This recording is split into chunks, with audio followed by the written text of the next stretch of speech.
Good evening and welcome to the Casual Chef's Kitchen. Enjoy the show.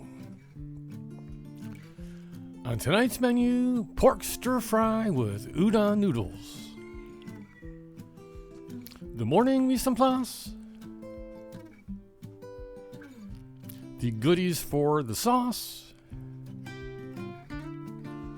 Just after prep.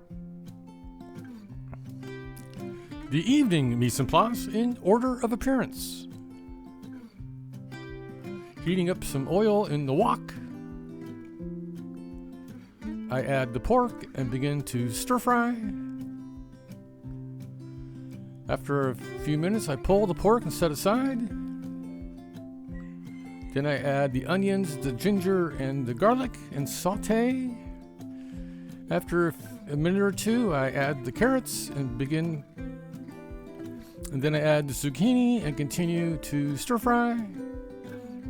I reintroduce the pork and mix it all together.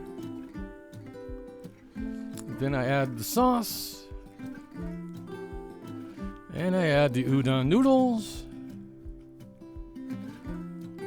And here's the finished stir fry in the wok.